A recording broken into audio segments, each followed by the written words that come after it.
I want you to look at something. Isaiah 50, verse 10. This is in the servant song. Who is among you that fears the Lord, that obeys the voice of his servant? Man, you are in a right relationship with God if this is you. You fear the Lord, that obeys the voice of his servant. That's the Son. You've obeyed the voice of his Son when he said, rise and live. That walks in darkness and has no light. Hold it. Michael was teaching that the true Christian walks in the light. That's exactly what John says. That's exactly what John says. Walks in the revelation of God. Walks in the light of God. The purity of God. All that. So what is he saying? It's talking about believers when God, in his grace, remember how Abraham had nothing to look at, to hold up his faith except the promise and God's character? Here's what God's going to do, you believer. You're going to be crying out, I want to feel something, I want to feel something, I want to see something. And there are times when things like that, a sense of the presence of God, are entirely appropriate, wonderful, and needful. But when you really start getting into the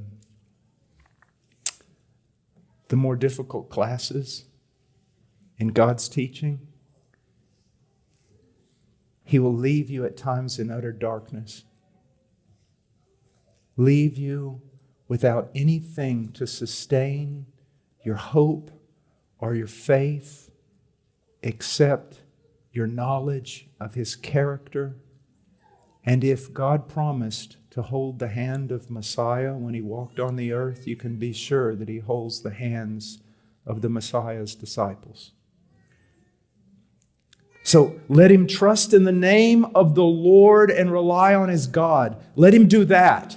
Not trust in what he can see. God will take away your feeling. He will even take away the sense of his love from you. He will sometimes leave you and it seems completely barren. Why is he doing it? That you learn to trust in the nature, the character, the word of your God.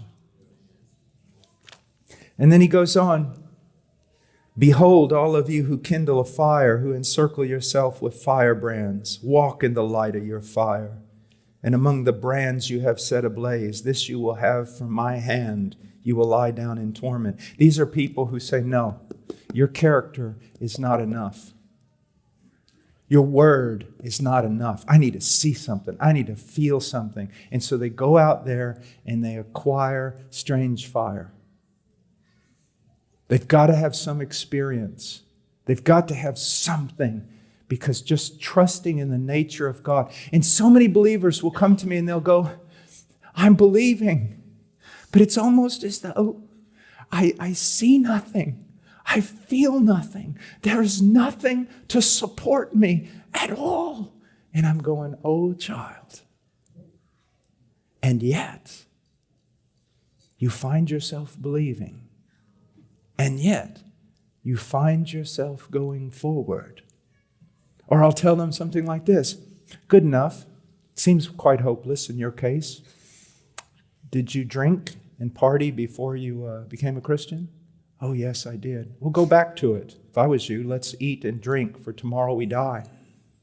I can't do that. No, really go. Open door. I'll look up some in the yellow pages or get on the internet for you. Go out and have a bang-up time. I can't do that. Why? Why? Because of my God. Sounds to me like God is making you a spectacle at this moment. And he's very happy because he has left you with nothing.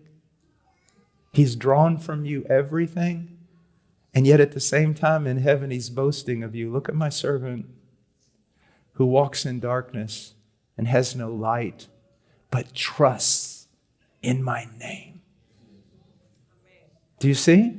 Now, so many of you can identify with that, and you're going, what I thought was a desert because of my sin is actually God getting greater glory from me than He would have if I had all kinds of things around me supporting up my faith. Do you see? This excerpt was taken from the full sermon, My Soul's Need and Biblical Keys for Growth.